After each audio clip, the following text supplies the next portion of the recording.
And we're live. I'm Tom Shields. Cody Smith. And this is the Wall News Podcast, your digital Main Street. No Rich today. He has the flu. So we're just, we got Sue, the manager, over there helping us out. And that's where I was, just making sure that we're live and not just talking into the ether. I think Rich is just using that PTO time. He's out next week, too. Right. But he told me some good news. He said, NVIDIA, if anybody's got any NVIDIA stock, it's splitting 10-1 in June. That's like hieroglyphics to me. So let's just say you have 5 shares. Right. Now you have 50. Okay. Yeah. Nice. And it splits, and you divide it up by 10, but it's pretty awesome. Is he making any money off of this? NVIDIA? Yeah. Yeah, oh yeah. Okay. That's like the one stock in my portfolio right now that's making money because of Rich Primavera. So I will always love, Rich Pelosi. I will always love him for that very, very much. Got a great show. We got double guests. Actually, got triple guests. That's right. We're going to have our first student athlete on tonight. Patrick Senna, the chosen one, and from Wall Golf. Can't wait to get him. And the guest that second comeback guest, Matt Stefanski, Coach Matt Stefanski. That's right. Who we talked about last week. He's the guy. He's the all-time leader. He's the all-time leader, and he's going to love that, and he's probably going to want to break his record. But first, I have a very special guest, Dr. Tom Collins. I'm going to read his bio. I'm very excited to talk to him on air. He's the founder of TRC Transport, specializing in VIP transportation and executive protection. In 2023, he retired as the rank of captain from the Camden County Police Department. And throughout his law enforcement career, he served in multiple roles, including commander of administrative support and logistics, detective, police academy instructor, and executive officer to the deputy chief of police. During the COVID-19 pandemic, he was appointed as the department medical officer to develop and implement policies and procedures to ensure the safety and health of 400 sworn officers and 150 civilian staff. Before beginning his law enforcement journey, he was a board-certified chiropractor physician where he enjoyed helping thousands of patients greatly improve their life. Dr. Collins, welcome. How are you? Hey, how are you guys? Can you hear me? We can hear you. Yeah, looking good. First off, I want to thank you for your service for all those years on the job. How many years was it? 20 total. 20 total. Yeah. Did you work with this guy? We crossed paths a few times. Yeah, once or twice. We definitely worked some real bad jobs together. So yeah, we've been brothers on various levels for a long time. Brothers from different mothers. How was it working with Cody on the job? Cody, he's great. He's a good guy. It was always good working together with him. Yeah, so I'm glad to see he's doing so well with the podcast now. Oh yeah. This is his baby. It's great working with him now. I don't have a badge, right. but it's good. It's good work with you. So let's start off with your background. Where'd you grow up? Born and raised in Ocean Township, proud Spartan. Spent about 20, 25 years in Lock Arbor section by Allenhurst, and been in Seabright since 2018. Nice. Yeah. So how do you like Seabright? Love Seabright. Even in the summer with the traffic up there? I love Seabright. That's what I'm supposed to say.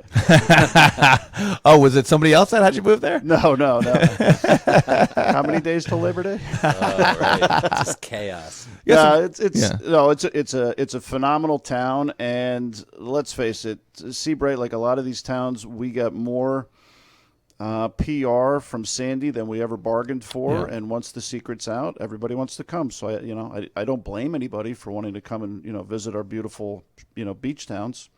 So you learn to do things differently. That's all. You guys were the first line of defense, and now I think the secret's out on all of Monmouth County.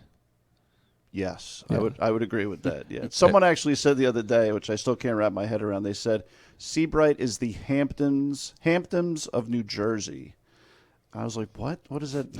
It's high praise. Are you sure? And yeah, they basically said that with the traffic situation on Long Island, getting from New York City to the Hamptons is like a nightmare. Yeah. And we're just that much closer than the Hamptons are, and then you're bougie too. Yeah, it's still the beach. It's still the Atlantic Ocean. We got great bars and restaurants and a nightlife. Great bars and restaurants. Yeah. You got David Burke's up there, right? Driftwood.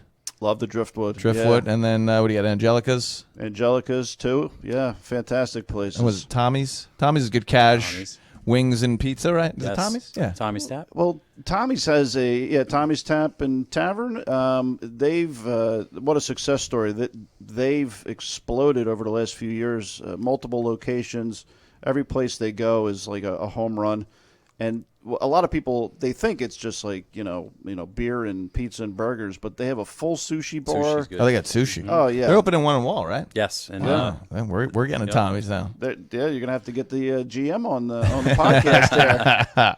Bring some samples. They do it in Seabright, and then they bring it down south eventually. Well, right? you got to start somewhere. So who's taking over the old Rory's? That's going to be a new bar, right? Yes. So there's two partners, from what I understand. It's going to be called Brothers Daily. Those are both of their last names.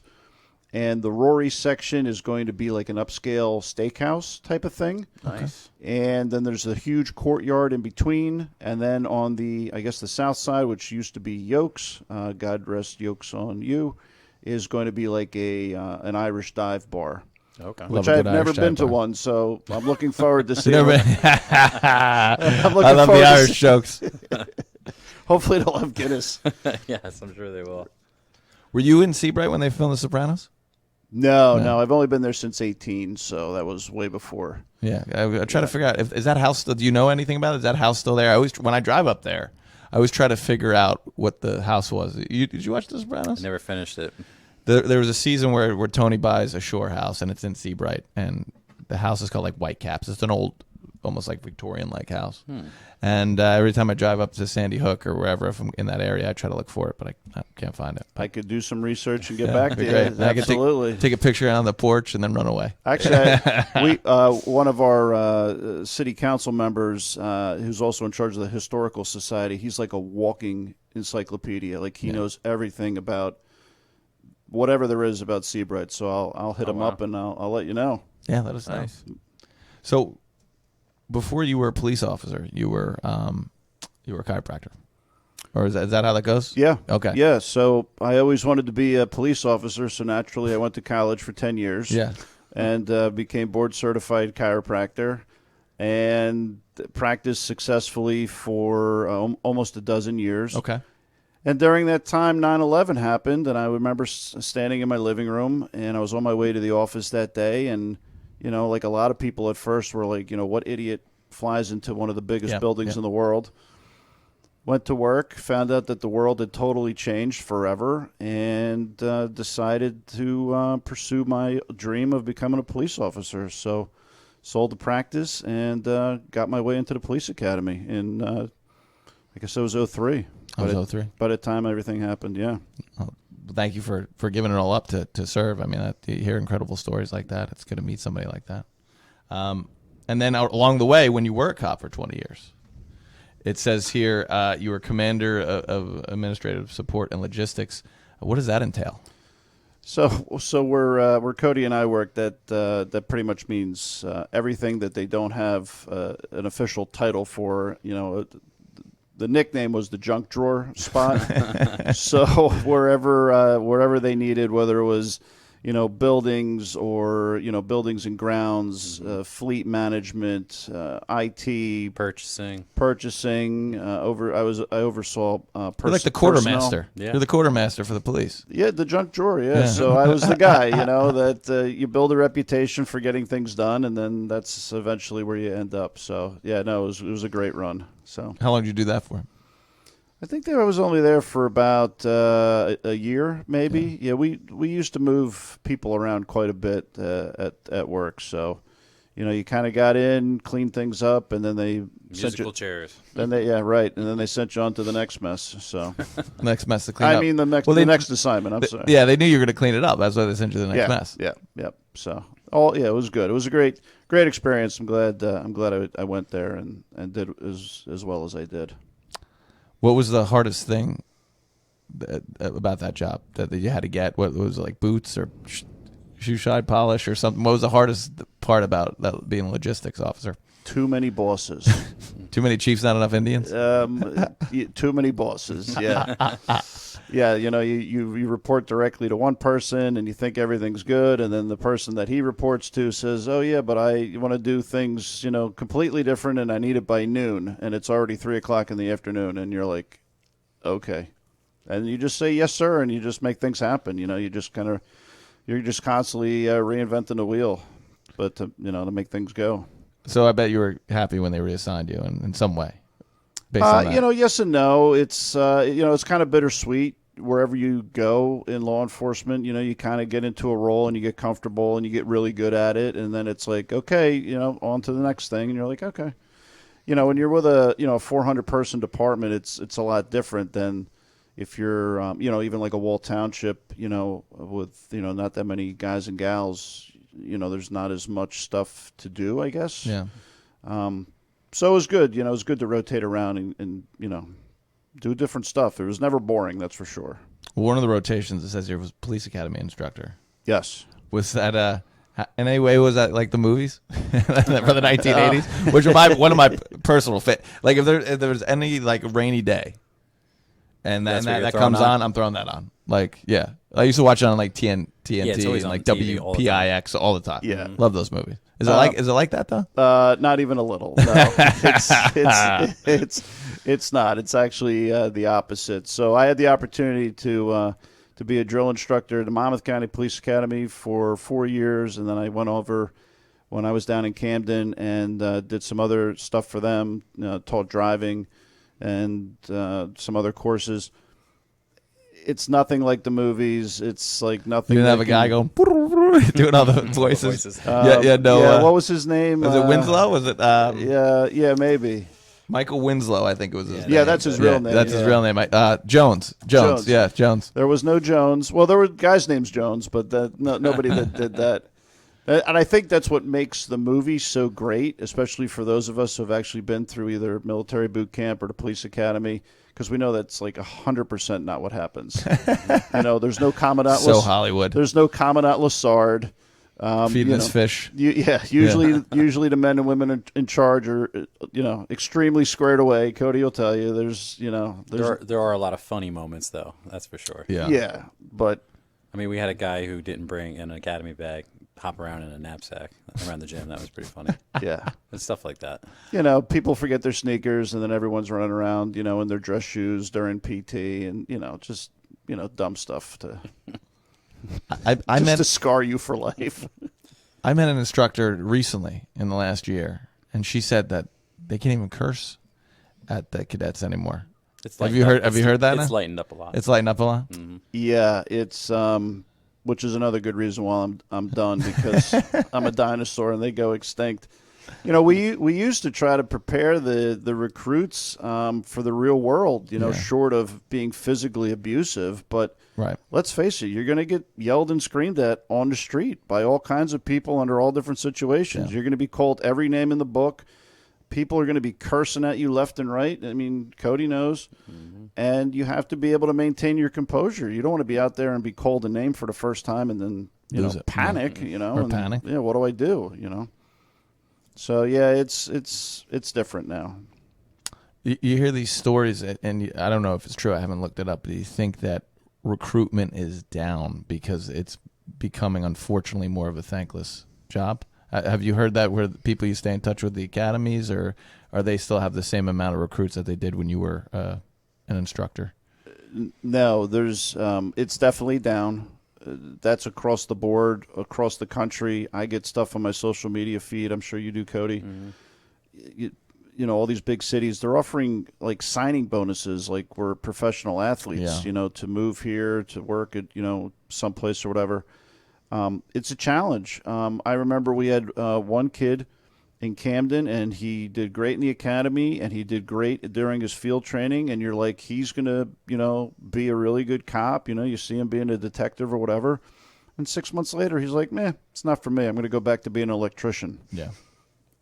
Oh, okay. It's like, what do you do? Now what do you do, right? So even the really, when you really think you have a good, candidate to go somewhere, make a career of it, they know it's not worth it in a lot of respects. Most of all, I don't think any of us went into law enforcement to get rich, but, we want to help people. It's in our nature to help people. We just want the backing of our bosses and the politicians. Yep. It's not rocket science, and I think a lot of, and especially this younger generation, where they're not they're not used to conflict and controversy or criticism. They're just like, nope, not going to do it. Forget it. I'll go do something. I'll do anything else. You know. Mm-hmm. So yeah, it's going to be a struggle, I think, for a long time in this country. And then compared to 03, you said you went in the academy. I bet people were bursting at the seams to get in. Was it a highly competitive process then in 03 for you to get in? Oh, it was. You know, you would have a small town that was hiring maybe 1 or 2 officers, and you'd have 1,000 people show up. Now, you know, you're lucky if you have a tenth of that. I know the New Jersey State Police is having legitimate recruitment issues. Yeah, they're advertising on the radio, I heard the other day, which you never would have heard of Right. 5-10 years ago. No. They're advertising on the radio. They're advertising on those big, you know, the construction message boards. You know, I saw one in Atlantic Highlands the other day. You know, be a state trooper. I was like, what? Really? I'm like, okay. Yeah. So, yeah, so it's I don't know how they're going to combat that, but we obviously need cops. Yeah, so they're going to have to absolutely. figure it out somehow. And it's not just about money. That's not the answer. A lot of the bosses think, oh, we'll just get better salaries, and It's a lot more than that. No. it's it's a lot definitely a more lot than that. more than that. When you see, I have a friend on the job, NYPD, and when you see, well, in this case, it was illegal migrants who beat the hell out of a cop in Times Square, and then they're out, you know, within 12 hours of giving everybody the finger. Right. Who wants to be? You don't have my Right. back. You don't have my back. You know, Right. when I went to school, you beat up a cop. That's assault, brother. You're in jail. You know, you're not getting out of jail. So You know? once upon a time, those suspects, they wouldn't even be able to be arraigned because they would still be unconscious Yeah. for putting their hands on a police officer in New York City. Yeah. You know, I'm not advocating violence, but, you know, times have definitely changed. Even when, you know, just a couple of years ago when all the bail reform came down, we would have suspects that literally we would let them walk out the front door of our police headquarters Before the reports were done. while the officers are still completing, you know, the copious amounts of paperwork that's required. And you get to the point you're like, well, why bother? Why? Yeah. Yeah. So it's going to come to a head at some point. I hope it doesn't. You know, it's the last thing we need in this country is more division and violence. But I think we're gonna come to a breaking point at some point. I feel for you guys. I mean, there's just so many politicians on the left that just care about their image. And that was, what was that, a month ago when NYPD officer died? And Hockey will try to show up to the... Like, they have no shame. She tries showing up to the funeral, and I guess, I don't know if it was the union boss or something. Oh, it was in New York State. Yeah, Right. you can't come in, and rightfully so. Like, what are you thinking that you could come to this funeral? Right. It's your policies that had this officer killed. I think you had a 1-year-old son because you had a repeat offender out on the street Exactly. with a gun. Yep. Yeah, it's very sad, and unfortunately, I think and it's on both sides of the aisle. It's not just the left. They're just tone deaf and just completely out of touch with reality in many cases, unfortunately. Yeah. Well, that segues to our next question. One of your other jobs, you were a department medical officer ensuring the safety and well-being of 400 officers. I'm ensuring Camden County officers. What did it look like in the beginning of the pandemic? Like, how did you have to straighten everything out? What was? I know we might be here for a while. How much time do we have? Hindsight's 2020, but I mean, were you already in that role, or they named you to that role and thought you were the guy who's going to get the job done and keep everybody safe and follow all that red tape? Right. So I'll never forget the day I was an executive officer to one of our deputy chiefs, and he came back from a chief's meeting, and he said, "All right, Tom, you're going to be in charge of COVID." I said, "Great.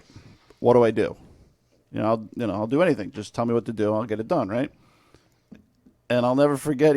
He looked at me and he goes, "Well, we all know you're a smart guy. You'll figure it out." And I'm like, we're in a worldwide pandemic that's unprecedented. Like, Right. Nobody knows anything, like what to do, expect, whatever. And you can't send the police home, right? We have to work. So just a lot of long nights that very first week of the pandemic on the phone with the health department and, just other buddies in law enforcement that are kind of tasked with the same thing.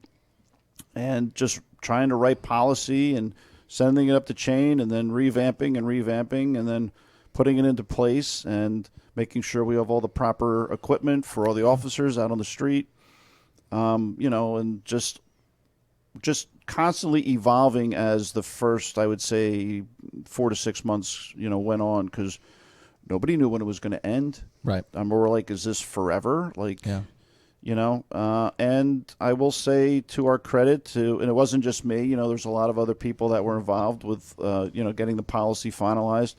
We had no loss of life from any of our staff, which was great. Mm-hmm.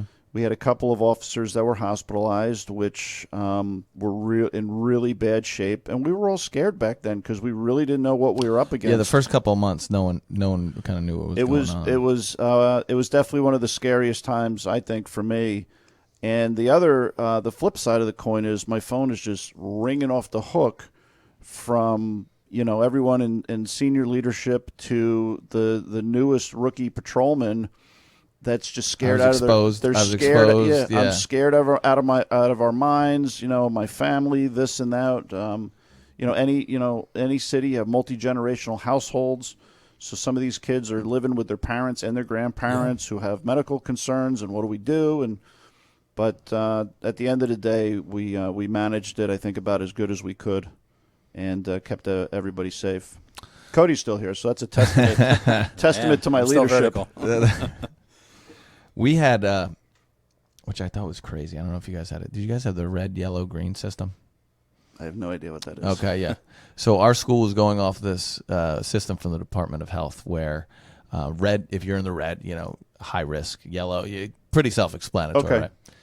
And I remember looking at the reports, and let's just say there's about 5,000 people in Asbury Park, right? Mm-hmm. If you had 5 known cases that day, they'd automatically put you in the red. Wow. And if you do the math of that, right, and again, hindsight's 20/20, it's like you have a 99.99999% chance of leaving your house and not getting COVID if you only have 5 known cases out of 5,000 people that are in the community. So we were, as a school, and we weren't the only school, this was the policy for like a year and a half. So it was like everything was always on high alert, even as the story kept coming out more about the severity of this. And it was just crazy to me. Mm-hmm. It was absolutely crazy. Yeah, looking back now, it seems even crazier. And no one talks about it anymore. You ever notice that? It's over. We made it through. Yeah, we made it through it. And there's a lot of other, contingency plans, and I'm sure Asbury had a similar situation. So like in Camden, we had to employ all of our crossing guards. Well, you're going to say, well, why? We shut down all the schools. Mm-hmm. Well, that's where most of the kids in the city would eat breakfast and lunch. Yeah.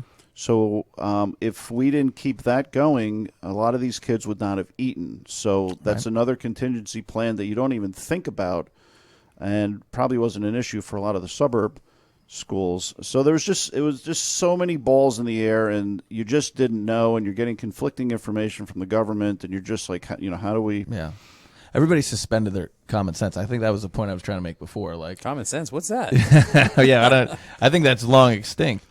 But yeah, if you have 5,000 people and let's say 5 habits, let's say 5 that of 10 of. I mean, what's the stat on that? That's 99. You walk out of your door, that's like 99.9% you're not going to get it. Right. And then just one quick story, if I may. So then the bad guys caught on to the whole thing. So one of the stipulations was you had to get your temperature read before you could come into the building, whether you were staff, sworn, or a suspect, right? So you had to get your temperature taken. So they knew that if your temperature was over 101 degrees, we couldn't let you in the building. You had to go and be taken to be medically cleared before that we could either process you at headquarters or take you to jail or whatever. So I remember I had gotten promoted during the whole thing, and I'm upstairs in our command center, and I get a call from a patrolman, and he's like, LT, I have this prisoner. He's got like 102 fever. Where do I take him to get medically cleared? Blah, blah, blah, blah. I said, let me get this straight. Is this the suspect that you just caught from a foot chase in the middle of June? Listen, you can get incarcerated at any time. Yeah, so I was like, here's what you do. Stay in the car, run the AC as high as possible, open the spit shield, give it 15 minutes, and then call me back after you retake his temperature. Well, lo and behold, after everyone calmed down and cooled down, We were able to bring him in the building and process him because, he didn't have a fever. He was just hot. He was hot from running the from cops. us. Yeah, running from the popo. But we ran into those kinds of things a lot, you know? Yeah. Oh, yeah. Wild times. I don't think. Feels like 30 years ago. I've probably said this on air a few times. Yeah. Right? It feels like just 30 years ago. Yeah. Right? Like, what was 2019? Anybody remember 2019? Because That's a blur. I don't, yeah. Which brings us to our next. Well, this is what I'm really excited to talk to you about because we were talking off air about this. Vaping. You're passionate about getting rid of vaping, especially when it comes to our youth, as I am. As a teacher, I see it all the time. Before we get into this, in your opinion, what's so bad about vaping? Again, how much time do we have? We got plenty. Hey, there's no, we're fine. So, just a little background. So, when I went to retire, I started the car service, like you mentioned, and in doing so, we've driven hundreds, maybe thousands of people at this point, all kinds of people, and I had the privilege to meet, and one of our rides was a retired deputy director from the ATF, Alcohol, Tobacco, Firearms. And he's based out of D.C., and he has his own consulting firm now, and he works for Reynolds Tobacco.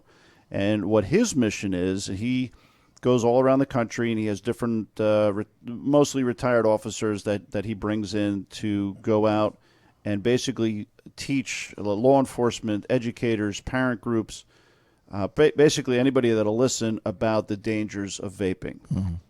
So I was fortunate enough, we hit it off. He was an old street cop from Chicago. We bonded. Chicago, yep. And so he brought me in, and, to do this thing. So what's dangerous about vaping, right? It's just water vapor. Well, that's not the case at all. When vaping was originally developed, the intention was, somewhat honorable. It was to wean people off of cigarette smoking. Which happened to me, but I'll get to that in a minute. Right. Go ahead. So the idea was that vaping was a much safer alternative to, traditional cigarette smoking and all the carcinogens and whatever else they put in there and so on and so forth. And listen, if you're an adult, you make your own choices, right, your own decisions, go about your life and do whatever. And initially it worked, and then the vape companies started to manipulate the amount of tobacco in these products, which, when you're vaping like all day long, you don't have to go outside for a smoke break. You can, do it here. You can go in the bathroom. Kids are doing it in the classroom, watch unfortunately. a movie, yep. What have you. So you're ingesting this nastiness into your body much more often than you would ever smoke cigarettes. As a former smoker, I think you would agree, right? Yeah. So there's the health aspect, which is it's just bad for you, the whole nicotine addiction, all of the stuff that is happening to your lungs. Your body's just not used to processing, all of this stuff. And it's not just water vapor. So, again, if you're an adult, that's fine. So what the vaping companies did is they started making flavored vapes. Yep. Every flavor known to mankind. Well, why are you making flavored vapes? Because it doesn't taste like tobacco. Right. It's like cotton candy, and it smells like cotton candy, some of that cotton stuff. Watermelon. Candy, grape, mango, watermelon, maple syrup. I mean, the blueberry burst, insert flavor here. Well, who likes to try things under peer pressure? Kids. Yeah. So once upon a time, and I'm much older than both of you, we would sneak out and, have a cigarette behind the school. Yep. My mom's rolling over in her grave with hearing this information, but that's okay. So that doesn't happen anymore. But you're doing God's work now, so she can't be rolling over, right? All right, we'll go with that. And you choked it down because it tasted like a Marlboro Red, right? It's a real cigarette. It didn't taste too good. Exactly. But you choked it down because you didn't want to be, a pansy in front of your buddies, and you did it. Mm-hmm. So now you don't have to do that. Here, try this. Oh, what is it? Oh, it's grape. Okay. And now they're hooked almost instantly. And now they're customers for life. Yep. And these kids, these children, would never have smoked a cigarette. But because their buddy is, puffing on the grape, now they're on the grape. And now it's the watermelon or whatever flavor it is. It becomes like a game. Okay, so what? Who cares? So the FDA has banned all flavored vapes in the country. They're illegal. Right. The state of New Jersey has actually gone further, as some other states, and they actually have laws on the books against flavored vapes because we know, who they're targeted for. So why are kids still getting them, right? That's the big question. Because they're all being manufactured in China. It's a $300 billion a year industry, organized crime on a level that makes other organized crimes and ethnicities look like Boy Scouts. Al Capone. I guess that's a good example. And they're just poisoning our kids. Yeah. And they don't care. So a lot of this China's stuff, doing a good job poisoning our kids between the vaping and the crap on TikTok. they know.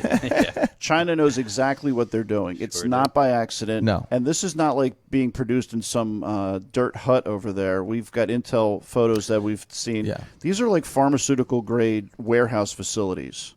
Again, if it's a $300 billion a year industry, you're cranking this stuff out. Yeah, it's not going away anywhere. It's not going away. And then you're using that money to fund the pro-Palestine protests in New York City and everywhere else. Well, you're using that money to overthrow the government, us at some point, right? So a lot of this stuff is coming in from the Port of Los Angeles, and there's been a lot of good work on the federal level to stop a lot of it. But it's just like any other... Can't be everywhere all the time. Everything else, right? Heroin, still illegal, still rampant. Yep. Yeah. Right? So it's all... The problem is heroin always gets a lot of attention now with fentanyl because someone ODs and, they die, unfortunately. But that's a fraction of a percentage of people, out there. Vaping is almost every kid. So you go into any corner store, it doesn't have to be the city. It could be, one of the affluent suburbs. Other than like a Wawa or some, 7-Eleven, some real corporate place, all these mom and pop stores, they all are selling them. Yeah. They're all illegal. We don't know what's in them because there's no laws to protect the labeling on it. Most of the time, there's a lot more nicotine in them than what's on the label. Right. Why? Because they want to addict people. Yeah. They want to addict keep the them coming kids. back. Correct. Drug dealing 101. That's why Exactly. these fentanyl overdoses are out of control right now for that reason. Exactly. So that's what we're trying to do is to get out there to the police departments because, look, Cody and I will tell you firsthand, we had bigger fish to fry. Than vaping. Yeah. Right? And everyone's vaping, and you're like, oh, good, it's just a safe alternative to smoking. It's not. It's 100% illegal. It's targeted towards our children. The state is not getting any of the tax money because it's not taxed because it's illegal. Mm-hmm. So we're trying to educate the law enforcement group, to say, listen, you can go in there, and if you see it, you can seize it because it's contraband. It's illegal. And when you're talking about organized crime and that kind of money, and Cody will tell you, what goes along with contraband? Money. What goes along with money? Guns and weapons. Yep. So it's a whole big problem that we're just raising awareness to and getting out to, and I was guilty myself, I didn't realize, how bad it was for you, physically. I didn't understand the criminality part of it. So now, again, I'm making up for lost time. Educators, too, we're going out and we're speaking to as many as possible, just, saying, listen, if whatever your policy is, if you see a child with this, device, take it. Yeah.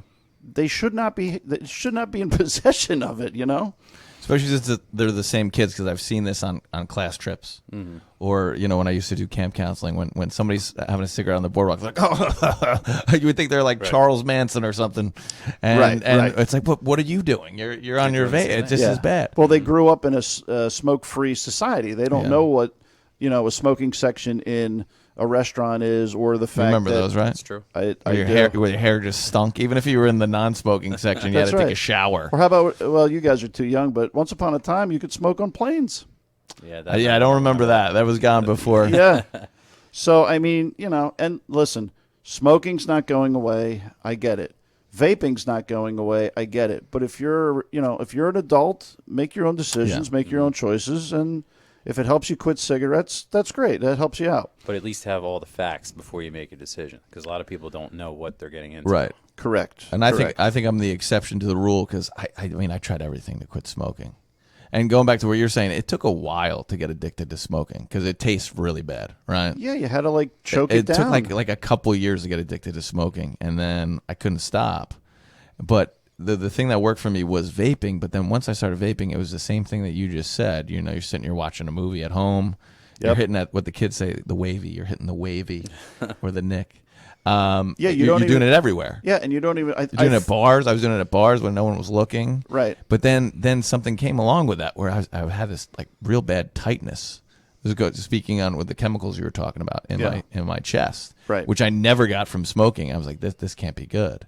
You know, here I am in my early 30s, and I'm in pretty good health, and I can't even go up the stairs or anything like that. So that's what got me off the vape. But it's real. It's real. It's real, and and the excuse where I've heard from some parents, and it's like, well, it could be worse. They could be doing X, Y, and Z.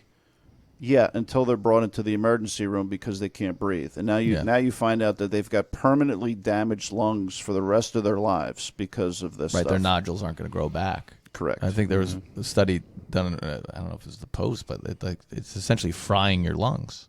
Mm-hmm. Yeah. Yeah, that's a good way to put it. Yeah. So I think everyone, well, not everyone, but more people are aware of the dangers of vaping.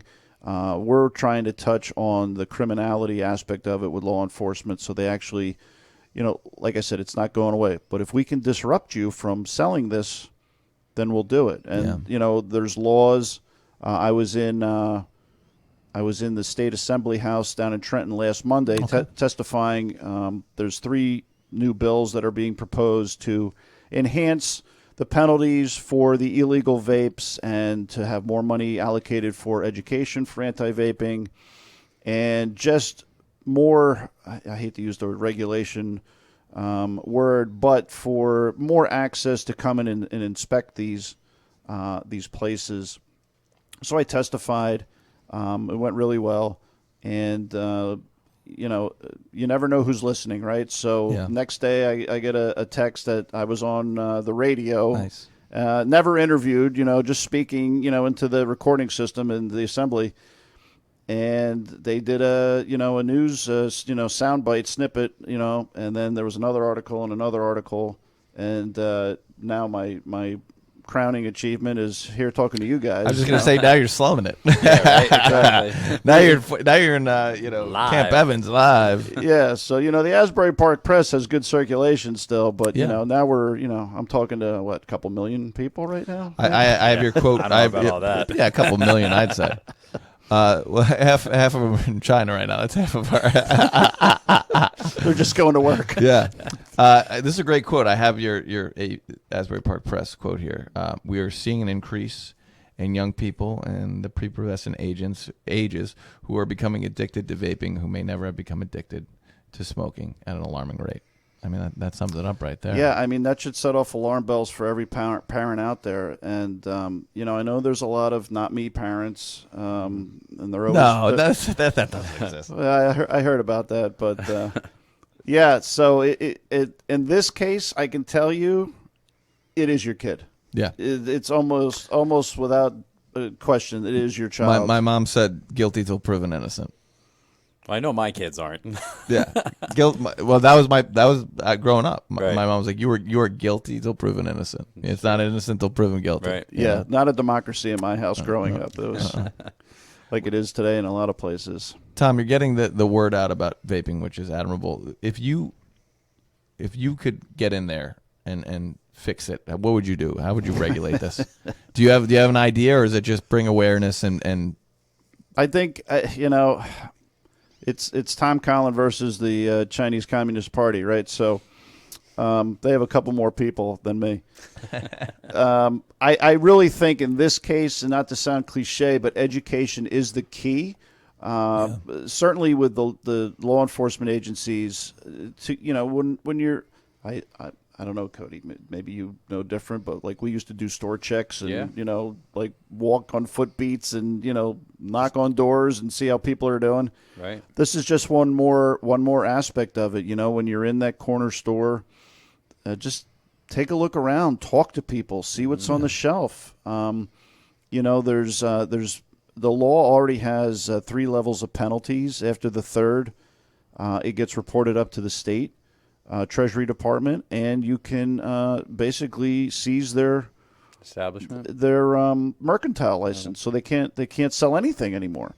Yeah. So it may not be the sexiest thing, like it's not the SWAT team or whatever, but I think if every agency really just gets a good working knowledge of what this is and goes in there and has more conversations, and at least if we can interrupt the sale of this stuff, right? Like it's good mitigation. Yeah. Do you think it could be something like, obviously they had the Truth commercials when we were kids, and Yes. then Nancy Reagan, Don't Say No, but I feel like what really killed cigarette smoking in America was seeing all these people die of lung cancer. Do you think it's that deep where we're going to have to see people die from this stuff before people start putting it down? And that could take 20, 30, 40 years? I would like to hope no. Yeah. But I think it's like anything else. If we can at least target the flavored vapes, which are already illegal, Yeah. and take them out of the equation, at least get them more difficult to obtain by these younger kids. And now they're forced.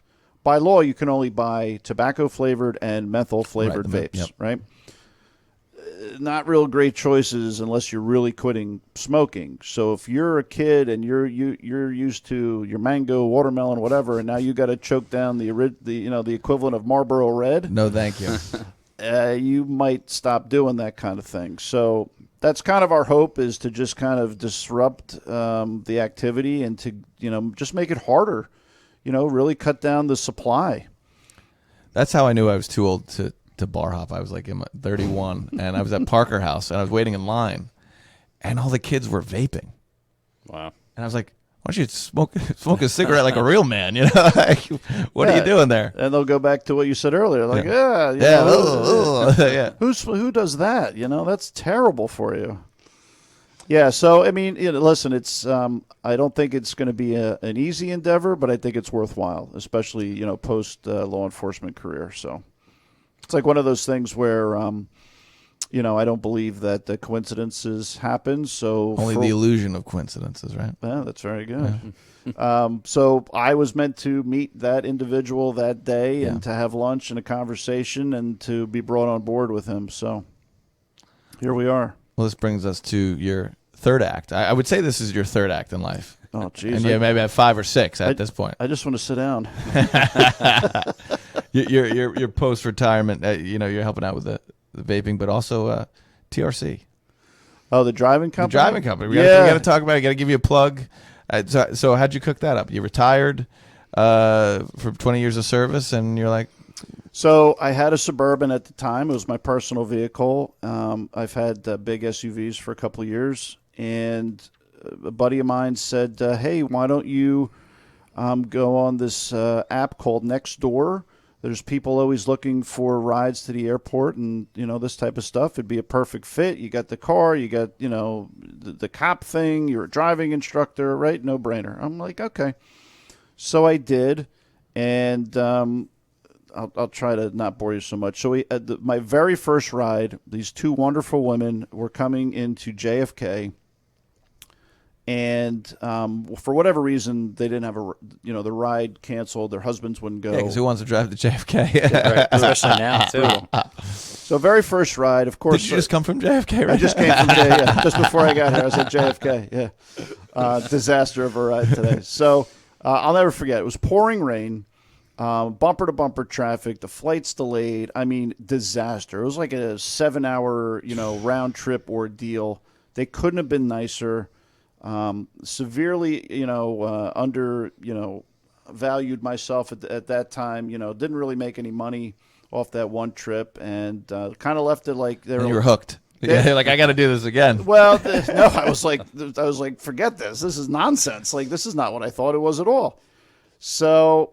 I started doing some stuff here and there. This was the middle of October of 22, And anyway, fast forward to the first week of December, and those women that I brought back from JFK, they wrote me a 3-paragraph review as if I carried them home on my back. Wow. Oh, wow. That was Like out of nice. the blue. Yeah. And literally the phone just blew up, and 2 people told 2 people, and so on and so on. So I went from, me in one car. I had to bring other people on. And long story short, now we have 5 cars, 6 drivers. 4 of us are retired law enforcement. 1 is active duty. And my oldest daughter drives for me too. So if you see our logo on our business card, it's it's daddy and daughter on the cover there, which is really cool. There's a safety component there, right? With retired law enforcement, right? And people got to seek you guys out. Like, oh, I got an ex-cop driving me up to the airport. Well, I feel pretty good. I feel safer. Yeah. So we've gotten a lot of comments, that people feel safer. That just because we're reliable. Right. You know what you're getting. With Uber or Lyft, you don't know what you're getting. Car or driver. Never. So, so kind of word is spread. We post stuff on Facebook and things like that, but just a lot of word of mouth. And here we are 18 months later, and we're busy. We're very, very grateful. We're very busy. And so you don't even it's feel good. like you're competing with Uber. That's just a whole other thing. They're doing their thing. And it's funny. When I first started, I didn't even think there was a market for somebody like me. Yeah. I just kind of figured Uber cornered the market. So, I was wrong, in a big way. Yeah. Mm-hmm. And it seems like I would say the vast majority of our customers have an Uber horror story. Oh, yeah. I mean, where to begin? But basically, at the end of the day, it's safety and reliability that people want. Ex-cops. Ex-cops, and reliability. Yeah. That's I'll give you one story. So I had these customers, and it was 5 a.m. They're going to Newark Airport, not JFK, not a heavy lift. I think they live in, I don't know, Jackson, maybe somewhere. No, actually, they were in Wall, of course. And Uber pulls up, cancels the ride, takes off. Yeah. Now it's 5 a.m. They're like, what do we do? So they had to drive themselves. They had to park that whole, Long-term parking. They didn't plan enough time because they thought they were getting a ride and getting dropped off. So, and there's a million stories like that out there. So we're just happy to help as many people as we can. So I don't think one of my last questions here. I don't think you have a driver shortage right now. You're fine with your hiring. You want more guys, or you're good with the fleet you have right now? It's manageable. I have a customer. He's a president of a fairly large company, I'll just say, and he's always like, Tom, here's what you do. You need 20 cars and 30 drivers, and I'm like, whoa, no, I'm good. So.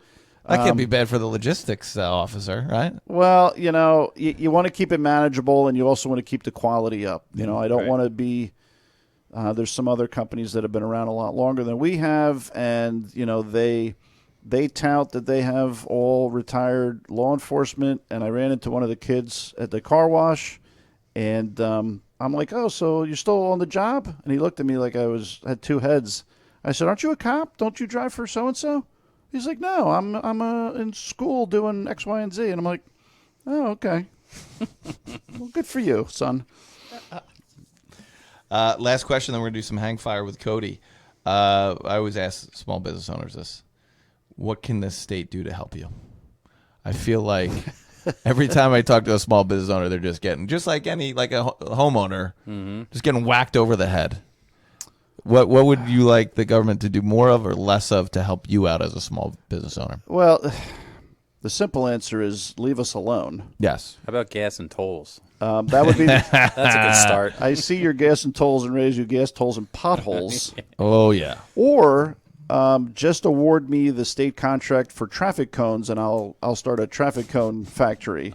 Because, I'm just so tired of construction everywhere. It doesn't seem like anything ever gets finished. No, it doesn't. That's the whole point. And, I'm on the turnpike and the parkway every day. There's chunks of roadway missing. Yeah. Chunks. But don't fear. There's a new gas tax to help you with the roads. Mm-hmm. Oh, is that right? Yeah. Oh, that's I right. thought this was a friendly conversation. Because Along Murphy with the gambling and the legal marijuana. Yeah, money. Murphy grew the budget 60% in the last 7 years, and sure he did. can't find. And we're all going to get taxed to the Stone Age, back to the Stone Age, and he can't find money for the roads, so he's just going to add another more cents to the gas tax. So in 5 years, 1 gallon of gas, add 50 cents to whatever it's going to be. Which is ironic because I just read a headline today because we were doing a brisk 3 miles an hour on the Belt Parkway coming home. Great road. Apparently, President Biden is doing something to lower gas prices this summer. Yes, he's releasing 1 million barrels of reserved oil. Oh, Yeah. perfect. It must be an election year. So we're not opening the XL pipeline. We're just No, he's just going to do that and pray that gas prices go down. okay. So yeah, But and going to the tolls too. The tolls are ridiculous. I remember 35 cents when I was in college. I believe they privatized them, and now just to get on the Parkway, it's like $1.25. It's 80 cents in the local ones. yeah. And now when you go through a toll booth, I lost track. Was it like Yeah, $3 now or something ridiculous? I It's don't even. $3? I don't even keep track of it. You know, the Easy Pass bills just come in Yeah. and they get paid automatically. But that's and in 20 years, 30 cents to. I mean that's not even adjusted for inflation. That's way over Yeah, it's what ridiculous. inflation is. and where is it going? Exactly. Where is it going? Nobody seems to know. I know it's not going into asphalt because Yeah. there's plenty of contractors out there that would love to get that money to pave the roads. Actually, down in South Jersey, they did a nice job with the Garden State Parkway. I feel like that road gets all the love and attention. Yeah. But the Turnpike is just it's brutal. So hopefully things will change, and I don't know. We'll see. We're Hopefully holding our breath. That I'm not doing, but I don't have as much time as you guys do. So. All right, Tom. Well, Cody's going to take over now. Real quick, we're going to pause for Oh ad yeah, reads. let's do that. I'll go first. For Tom, Roshan Premium Home Services, always providing honest and ethical home services. Roshan Premium Home Services offering premium heat, cooling, electric, and plumbing services for residents in Monmouth and Ocean counties. Whether you need a service call or you're looking to replace your existing equipment, Roshan Premium Home Services has the manpower to tackle any job. Air conditioners, furnaces, boilers, generators, water heaters, car chargers, hot tub wiring. They'll even install Ring cameras. Roshan Premium Home Services, a company of quality. I have the Mighty Ducks read, and as you saw from that video, I wore my Mighty Ducks shirt when I got my wisdom teeth out on Friday, so it was very comforting. Experience the difference with Mighty Ducks dryer and vent cleaning. Meet Chris and Chase Jacobs, the dynamic duo behind Mighty Ducks. With their expert service, your dryer and vents will be cleaner and safer than ever before. Say goodbye to lint buildup and hello to improved efficiency. Trust Chris and Chase to keep your home safe and your appliances running smoothly. Contact Mighty Ducks Dryer and Vent Cleaning today for quality service you could rely on. Your satisfaction is our mission. Call or text 732-925-1778. That is 732-925-1778. All right, Tom, we're going to go to our next segment that we call Hang Fire, which I'm going to change to Smithfire. Since, Smithfire. little pun on Spitfire. Spitfire, Smithfire. I like it. So we'll blow through these really quick because we gotta get to Coach Stefanski and Pat Senna. Champs are here. Have you had any famous folks that you can mention that you've driven with your service? I can mention one. We have a lot of people. We have a lot of politicians, local, state level. I actually had a retired U.S. senator. So anyway, I went to a customer's home. We've driven for him many times, and went to his house, a large house. And there were two other gentlemen there, and they were all dressed in suits. So I was taking them into New York City, actually for the Police Athletic League luncheon for the NYPD. And he says to me, my customer says, "Hey, we're just waiting for Leonard." I'm like, "We can wait for Leonard, Bob, Tom, Cody. I mean, whoever you want, right?" So next thing, about 15 minutes goes by, and he has this huge piece of property, and this white Mercedes comes bombing up the driveway. And I go over to, take his suit jacket to hang up in the back with the rest of them. And this massive individual of a human being gets out of the car and my customer goes to introduce me. I put my hand out, and he goes, "Hey, Tom, this is Leonard Marshall." I said, "The Leonard Marshall?" Yeah. You know, of New York Giants Yeah, fame. football player. Yeah, so I shook his hand. My hand disappeared. I mean, his hands were that big. But I tell you what a super nice guy. He sat in the front seat of the Escalade with me because he couldn't fit in the back if he wanted to. Super nice guy, funny, just telling stories from back in the day. And he's a big finance guy. He does a lot of charitable events. He was actually a teacher or a professor, I should say, at Seton Hall University. For him, yeah. Yeah, just a super nice guy. So I was really fortunate to have met him. And ironically, he's going to be at the event we're at Friday. Nice. Just a heads up. That's great. Oh, cool. So, craziest or longest ride? Longest ride. Probably my first ride. You know, that I talked about earlier. 7 hours. 7-hour round trip, pouring rain. And you were hooked. Yeah. Yeah, addicted, I guess. Yeah, right? you're like, I got to get back to JFK. I got to do it. Can't wait to go. Do you have a favorite Police Academy movie?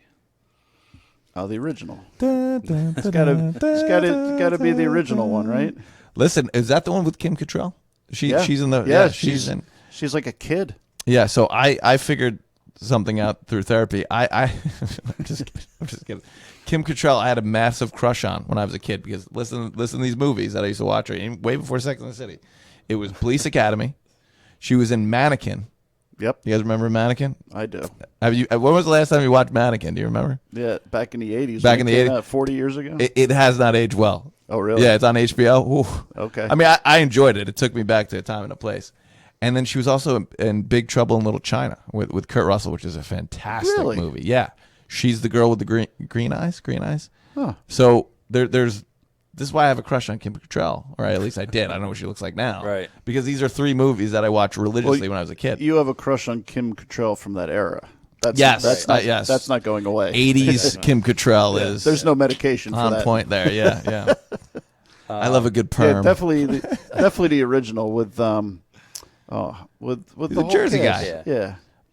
Were you talking about Mannequin? Or are you talking about Police Academy? Police Academy. Yeah. Real quick, what's a message do you have to parents about vaping? Yes, your children are doing it, and you need to be aware of that, and do everything in your power to stop them from doing it. And I am here to help in that endeavor. Whatever support and education, whether it's going to the PTA sessions or private parent groups or whatever it is, I'm more than happy to sit down and discuss with whoever wants to listen. And what lessons have you learned from the experiences you had as being a safety officer? As being a what? Safety officer. What safety officer? What are you talking about? And you're a... Yeah, you're a safety officer. I guess we'll say from anything under 20 years then. Oh, okay. Geez. I think you definitely need to listen twice as much as you speak, and really find out, especially as you get older. Be a good active listener. That's the first key to problem solving. Yeah, definitely listen more than you speak. And have you ever had a Tom Collins drink before? Yeah, I Had to ask that one. I had These three. these are all Tom questions. Yeah, I had 3 on the way over. We're in traffic at JFK. The irony is I'm not a gin drinker, so yeah, I'm not a huge fan of the actual drink. So Nice. I get it. Yeah. All right. Sweet. It's too sweet. it is very Can't do sweet sweet. drinks. Yeah. And the last one before we let you go, how can your audience get a hold of TRC Transport? The best and easiest way is to call, or even better, text me, because just as a general rule, I don't pick up the phone when I'm driving with a customer. I think it's rude and unprofessional. Mm-hmm. But 732-567-8284. And just leave me basic information, who you are, where you are, and where you need to go, and what dates and times, and I will get back to you as soon as humanly possible. And we could post that number when we put the picture later, right, Codes? Absolutely. Yeah, we'll Yep. do that. Get a plug for you. Will do. Dr. Tom Collins. All right. This Thank is you Man so awesome. of much. many Yeah. talents. Thanks, this guys. is fun. This Thanks. is great. Yeah. No, I really appreciate it. Thanks for being on. This is a fun opportunity. Yeah. Good luck with the vape lords out there. We know you can do it. We know you can. Yeah, we'll have to do a 6-month follow up to see how we're doing. Yeah. You know. Maybe come into my school and talk to the kids. You'll see all the kids that got to go to the bathroom all of a sudden. They have Yeah. Right. bladder worse than my 7-year-old dad's. Yeah. We'll talk offline. Yeah. All right. Thanks, Dr. guys. Tom Collins, TRC. Thank you, sir. Appreciate you. We got the champs in the building. They're coming on up. Is that Cody? That's plugged in, right? Yes. We're good. Yep. We're good for. Hope you guys brought your bling for us. Yeah. Thanks again, Tom. Appreciate it. Thank you, guys. Thank you so much. You're welcome. I'll talk to you later. Coach, come on over. Oh yeah. Oh, he did bring the hardware. Oh. There we go. Very nice. Woo, that's the closest I'll ever get to a state championship. Hold that up. Let the camera. Yeah. Look Let's at see. that bad boy. I feel. Wow. Should have Pat hold looks this up heavy. here. Look at that. We'll put this right here. 3 of them. Yeah, that looks great. And did you bring the rings too? You got the rings on? That's right. This is good enough. We don't have the new ring. You got the Yeah, ones you from get those. Yeah. You want to Pat, we got Pat Senna right here, right? Pat, Yeah, you captain. captain. We got to talk golf. And we got the highest rated guest in the history of the show right here. It's documented. It's documented. Did you know this? I didn't. Jim Rocher went on, and then Yeah. you had Billy Peach on. Yeah. And they said, yeah, the highest rated Stefanski. And he comes up to me, he goes, how many times did you watch it? I go, I saw it once. I think it was in the middle of the night, and that was it. But, yeah, I didn't know that. Yeah. How the heck did He's that happen? lying. He knew it all You along. beat Broadway Hot and Honey Chicken. It was close for a while. Didn't they bring you food? They brought us food, and you still won. You had like Still 2.5 thousand views. Yeah, 2,500. Yeah. So Yeah. so you're the man, and you're a 3-time. Was it 3 now? I count 4, 3, 3-time state champ, right? 21, 23, 24. Yeah. I get that right. In 6 sectionals. Oh boy. Yeah. So, welcome back. Thank you. How does last time we saw you guys were in mid-season. Your team won the states. Take us through the rest of the season, Coach. Yeah, you saw me in March, right after Yeah. the Garden State Cup, and then I felt I wasn't happy. Yeah. I don't think our kids were happy. We were kind of evolving. He was playing outstanding, but our team was still finding themselves. Yeah. We went through like a little, losing Alex was gigantic. We were just talking about this today, and the 23 team was that good. Nobody's going to win 6 tournaments. Right. That's absurd. And won them in the fashion we did. We were very good.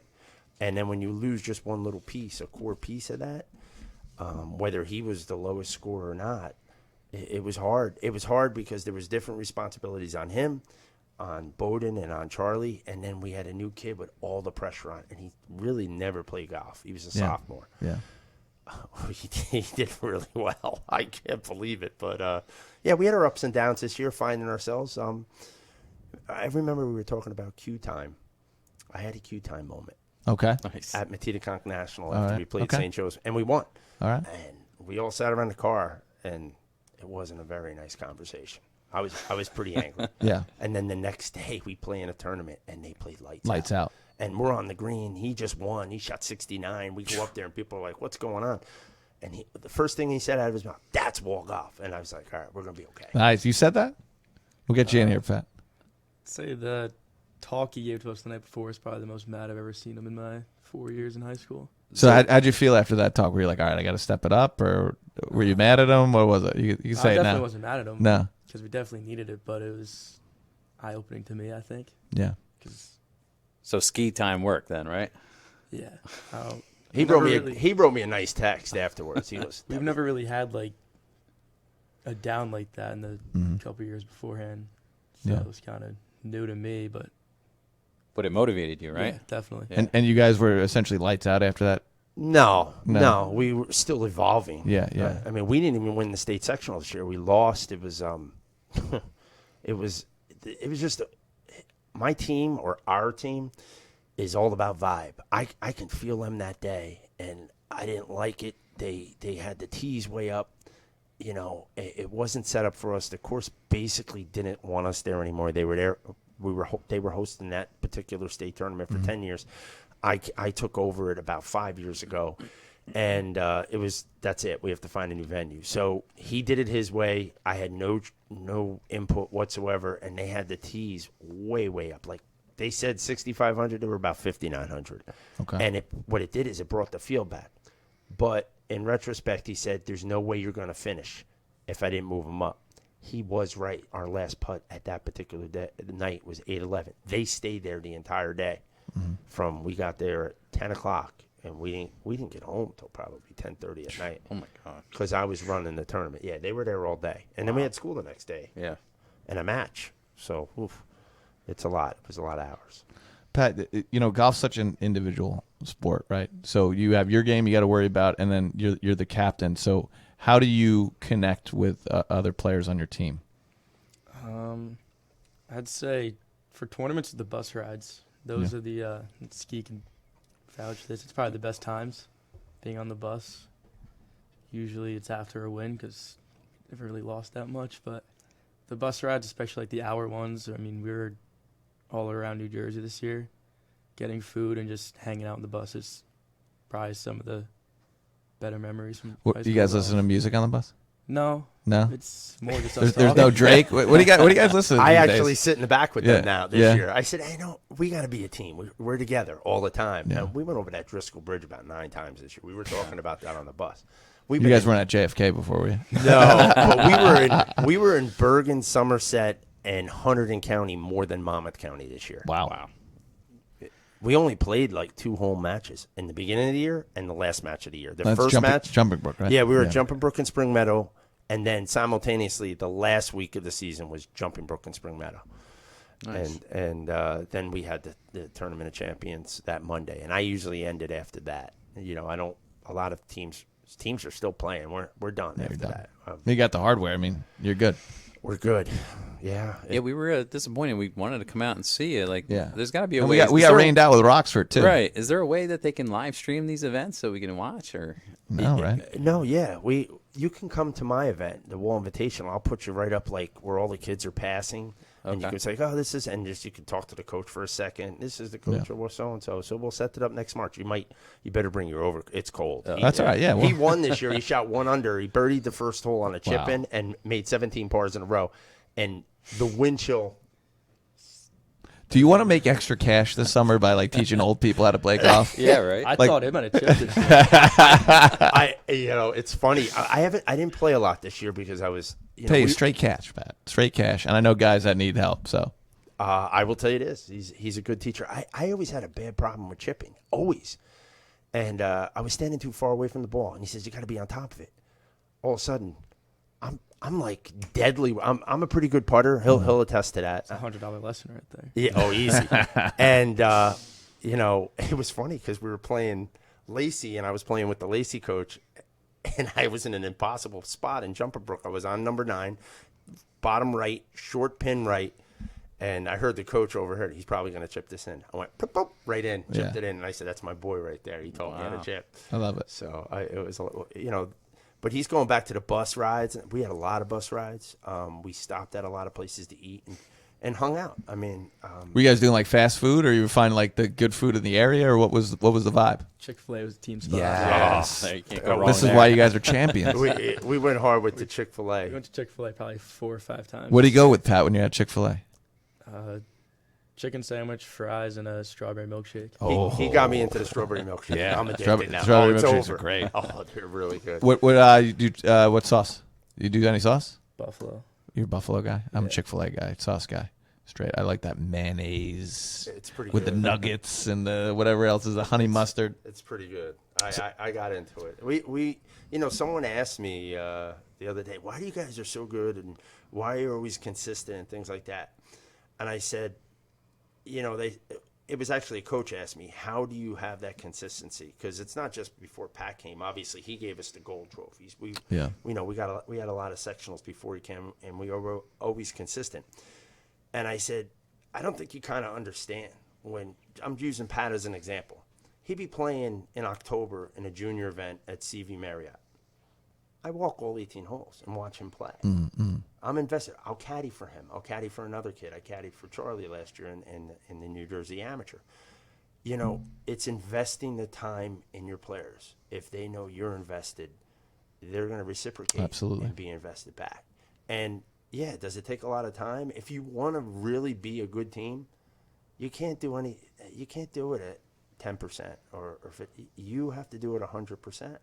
And he knows that I'm all in, and I'll be there whenever you need anything. So, you know, I use that word generational player. This guy right here. That's him. Well, Pat, how'd you become a generational player? Like, how'd you get involved with golf? What was the spark for you? I'd say it's always been there since I was young. Yeah. My dad's a pretty big golfer. So I'd say growing up, it was always in my house, I guess. You know, he played when he was young. He played in college. So we'd always bring me Where'd your out. dad play? Fairfield. Fairfield, okay. So Was he'd that always- Connecticut? Yeah. Yeah. He'd always bring me out to the course, and I'd always just hit balls on the range, whatever, bring my wedge out, and just chip while he played. So it was always in me, I guess, but I never really found, like, the passion to take it to the next level until I got to high school. Yeah. Where did that? Did you just wake up one day and you're like, I just want to be a phenomenal golfer, or how did that come about? It was more the pandemic. I mean, I played Okay, hockey. yeah. I played hockey pretty competitively since I was like 8 years old till high school, and that kind of slowed down with everything. So I had all the time in the world to play golf, and I just saw myself getting better and better. And high school comes around, and you don't want to play bad in high school. So Yeah. Did you absolutely. have a favorite golfer? Was there anybody that inspired you to play or anything like that? not really. I mean, golf was getting bigger and bigger throughout the years. Yeah. Tiger and Rory and Bryson, but it's more just myself. I used to watch him play hockey for Yeah. Wall High School. He was good. They Yeah. were real good. I went up to the games and, you know. Like They I still said, play over there in where's that? In Neptune. Jersey Shore? Where was that? They play Howell. Jersey Shore. Jersey Shore. Where was the place? You, I played, saw it. you watched me at Howell. Yeah. Hal. Okay. Yeah, Hal's got the Was rink that over freshman there. or sophomore year? Freshman. Yeah. You hear great stories during COVID where guys were sneaking on golf courses playing because there's nothing else to do. Yeah. I think the statute of limitations ran out, but were you just sneaking on golf courses, or were you putting in the backyard, or were you going out with friends, or because you said your game got better during the pandemic? I played with a lot of my friends at like the public courses, but Where you couldn't, like, you remember they had the holes where you couldn't, you Oh, could putt yeah, just to the flag, but they didn't want you press putting the button, the ball yeah, the comes ball out. goes out. They didn't want you putting your hand in the hole. That was was crazy. stupid. Yeah, that was weird. yeah, no, my family's a member of Deal, so Oh, deal. Well, we were just there a couple weeks We ago. were. Well, that's an amazing spot. so yeah, I've been pretty lucky to be able to play there pretty much my entire life. Yeah. Wow. So you know you're doing that. Do you have a swing coach? Are you watching YouTube videos? I mean, how are you upping your game at this time? It's all my dad, really. Your dad is your swing coach. He's I've your never coach. really had a set swing coach. I've gotten lessons every now and then from other guys, but any big change or if I'm stuck, it's straight to my dad. When did you feel like your consistency came? Like, you know, guys talk about the slot, like getting in the slot with their swing and things like that. Was that something in high school, or you had that, you think, before? I mean, I always had like a pretty powerful move, I'd say, from playing other sports like hockey, but Yeah. I'd say after freshman year, going into sophomore year, it's kind of when I started taking it really seriously, thinking about like playing in college. It's probably when my swing prep got the most consistent. It's crazy. He won the state sectional probably as a freshman and probably playing a year. Like, Wow. a little bit longer. Competitively a year, yeah. Competitively a year. And that, I mean, That's crazy. yeah. I mean, It was pretty natural. Like a duck to water. I mean, he might have been 130 pounds freshman year too. I mean, he was. I mean, he's filled out and he Right, hits, yep. he hits the weights pretty hard. And but it was pretty dynamic having him infused with two older kids, Shane Darby and Pat Lacey, and obviously men just developed over the pandemic as well. So I think it's funny because we had virtual learning at that time. Yep. Oh, pretty much my entire team was in Florida. and Were you in Florida? Were you Yeah, playing 18 out there? yeah, because remember- they had less rules. Yeah. We had our meeting before the freshman year, and I was I was at dinner in Florida with the senior Pat, and we were doing the meeting from a restaurant in Florida. I love it. Where in Florida were you guys? Vero Beach, Jupiter area. Yeah, Nice. I know the area. Coast. Yeah, good for you. I mean, I wish I went down to Florida. I should have. Yeah, that's true. We came out guns a-blazing, too. I'm like, oh, we're going to be good this year. We were really good that year. You're talking about your prepping before. Like, what does a practice look like for you? Is it every day? I mean, do you have a routine? It's pretty much every day. Yeah. I don't have anything set in stone for routine-wise, but I'm at the course after school nowadays. Get out of school at 2, there at 2:30, and most days there till pretty much dark. That's awesome. Is it just are you breaking down parts of your game? You work on chipping, putting, driving, or is it just what you feel like you have to work on that day? I try and hit everything every day, but if I'm struggling with something, focus on that a little more. Always chip and putt first. Get that down. That's the most important part. And then a little bit of range, and then if I can get on the course and play, I play. For people out there listening that want to get better at their craft, how many hours are you putting in a day, golf? On the course, 4 or 5 in the summer. Gets up to like 8. Wow. So yeah, you're getting up. What are you playing, like 36 holes A a day or no? No, not that much. It's No. just spending time at the course, Yeah. taking breaks every now and then, staying in the shade when it's hot. Just It's like a playing as much full-time as I job. can. That's awesome. Just say this. He's telling you how much he does. Yeah. Okay. Mhm. So he's like the Pied Piper. And it's not to say that our other 2 seniors, Bowden and Charlie, weren't.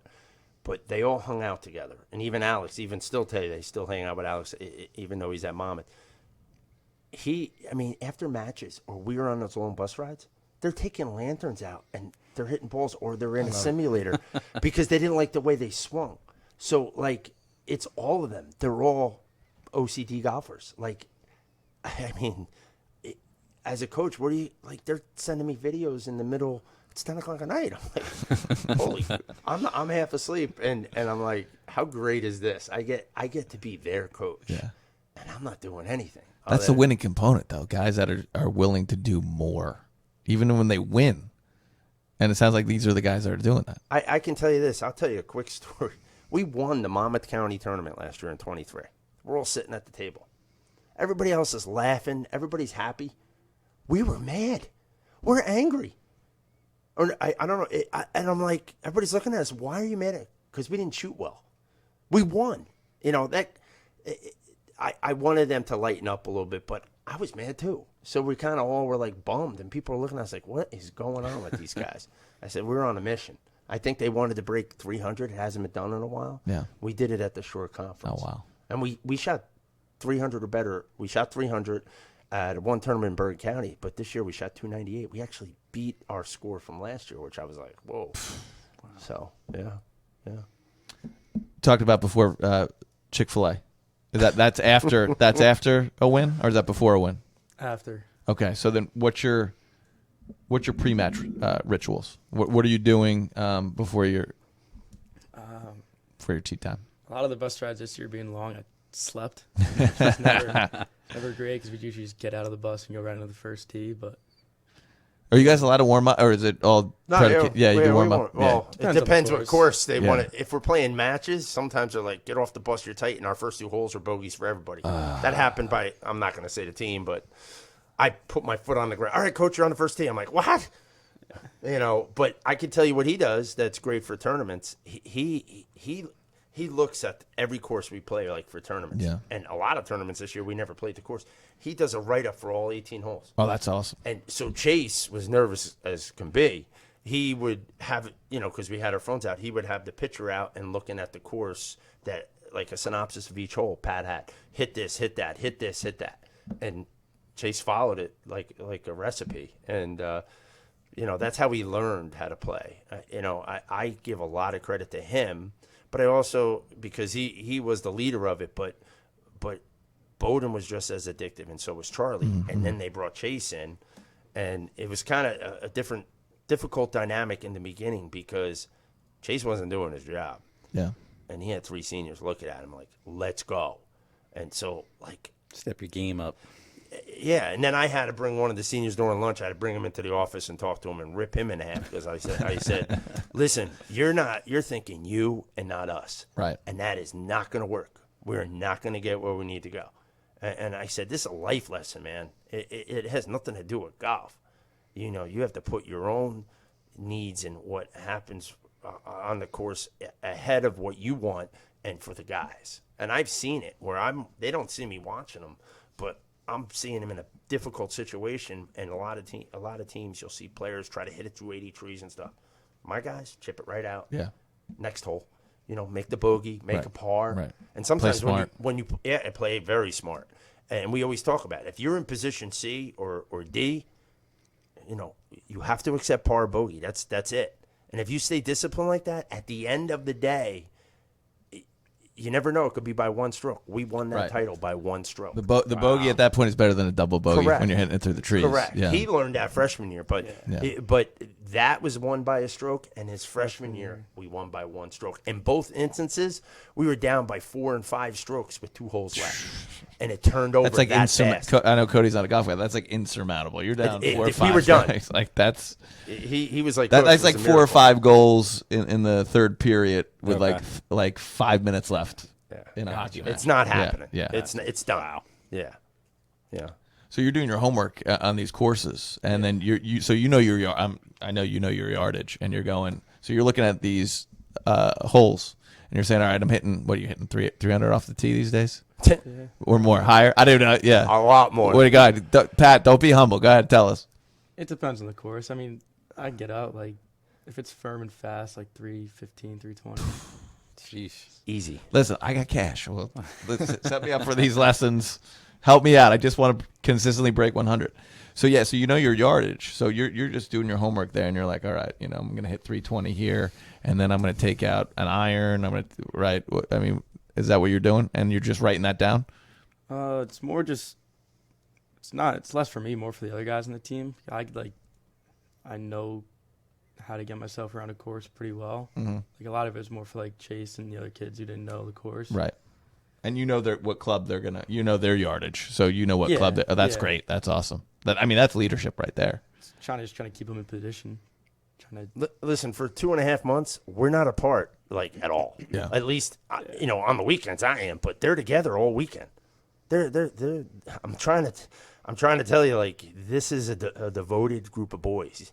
You don't get that. No, we're going to be following you guys because I think you guys are going to do some great things. Because I mean, you're talking about these things that they have that are incredible. That winning component that you're willing to work after you won.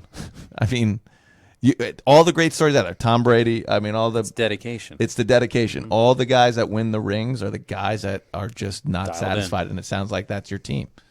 We talk about it. When we start the year, we have one goal, and even going into, you know, we were pretty disappointed after the sectional because we didn't win that. Yeah. And even Sunday night before we played the Tournament of Champions, I said, imagine this. The season's still ahead of us, and it's less than 24 hours. It's over. The season's still ahead of us. And, it was true, and they knew it. There's a couple instances, even last year, like during 23, I remember him getting off the bus and says, he would just say something like, I don't even know what you said at Garden State Cup. I couldn't believe it. He said a word, and I was like, whoa. I'm like, there we go. And it got everybody fired up. Fire in the belly, yeah. We wound up winning, and then, we went into a playoff, and he's like, we're going to hit irons. And we were playing Don Bosco, and I'm like, these guys are nuts. They're as crazy as I am, really, and dedicated and all that. And it was, you know what? It was a joy being with him for 4 years, and obviously seeing the development of Bowden and Charlie and Chase. And, there's definitely going to be a big drop-off, but it's time to reteach, relearn, and rebuild. Yeah. And reload. They're a special group because I'm at the twilight of my educational career. Yeah. A lot of people said, well, why don't you leave now and that sort of thing. And I don't want to ever leave the next coach with nothing. And I still love doing it. And, I don't know what the future is going to hold or how long I'm going to coach. But there's a loss. even, Bowden, I talked to Bowden's dad the other day, and he's like, dude, for the last week, he's like, it's over. It's like over. It's like, this has been their life for the last 4 years. And obviously they're going to go on and find different things and fall in love and get married and all, but they're still going to have this. And every time they go to Wall High School, they got an entire hallway that they're part of. He's the first one. He's in 3 different year pictures. We never had that till him. And I never won. Banners, trophies. I never got a banner until he came to our program. Wow. We got 3 out of 4 years. How crazy is that? Insane. I mean, it's kind of stupid. That's Phil Jackson-esque. Yeah. Well, because the And baseball, Bulls, Chicago Bulls-esque. You know that reference, right? Yeah. like the baseball team and the basketball teams, and I know it's a different sport. And Cody would know, he was part of our championship in 02 for football. Yeah. It's freaking really hard to get the blue trophy. In golf, that trophy's impossible. I mean, we won 5 of those before we got a gold, And I thought that was the greatest thing in the world. But every year we go to the TOC and we'd be disappointed. And now I got 3 in 4 years. Like, as a coach, I'm like, holy cow. And So you're not ready to go out right on the sunset yet? No. You're back next year, Oh, rebuilding the program. Oh, yeah. I got Chase, and I got a freshman coming in, and I got a couple boys that we're going to have our talk next week. I don't think it's going to be the Matita talk, but I'm going to get on them pretty quick. Yeah. And I said, our goals aren't going to change. My goal's not going to change. We're playing for a ring. We're playing for this. The only way you do it is outwork your opponent. Yep. And these guys were doing it. I mean, 100%. you get the lanterns out. I mean, that's impressive. I had a long talk with a former player, and I defined what D1 is. He's a D1 athlete. Yeah. Well, he's trying to be a D1 athlete. Okay. And but he's currently on a Division I team.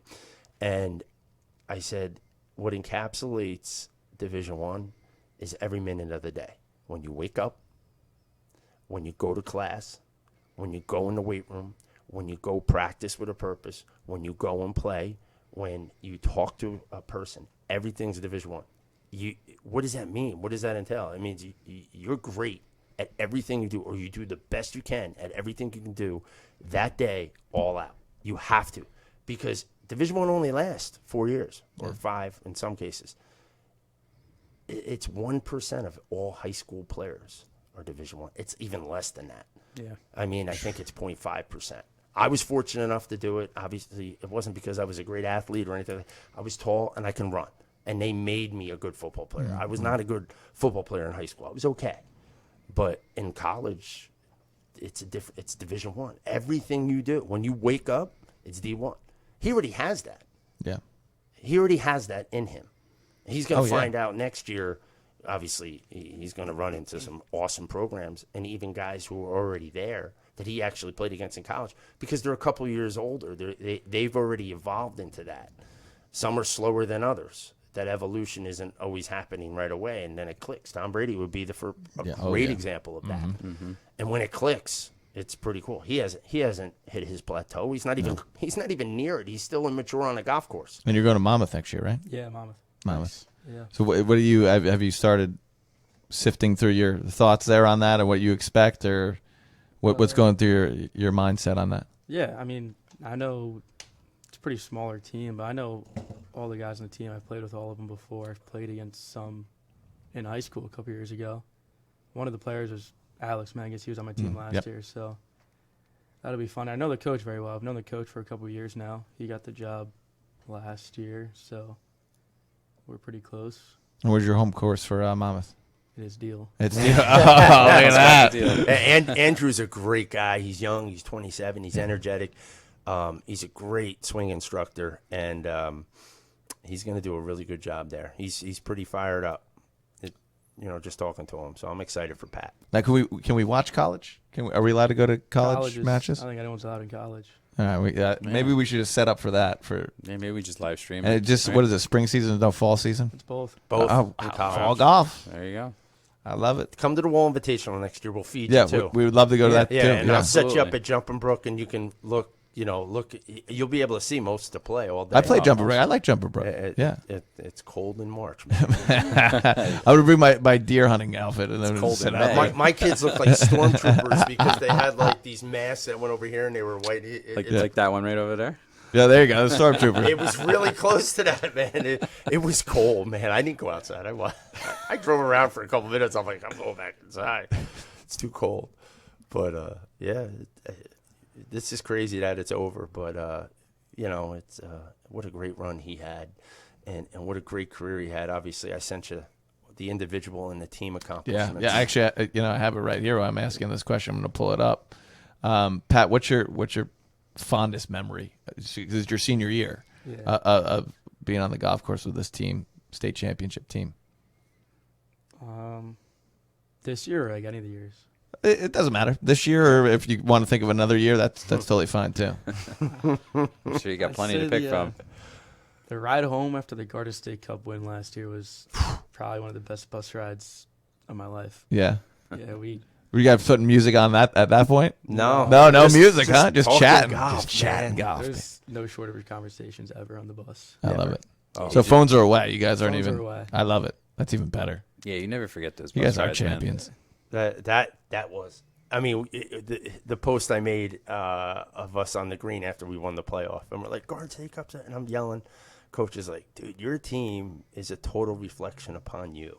Yeah. I thought that was a very good compliment, and I'll give the credit all to them because they, like I said, they outworked people, and they were prepared in bad situations to overcome those situations on the golf course. And golf is 99.9% mental, and it's believing in yourself, and it's being put in those positions every single day. Our practices.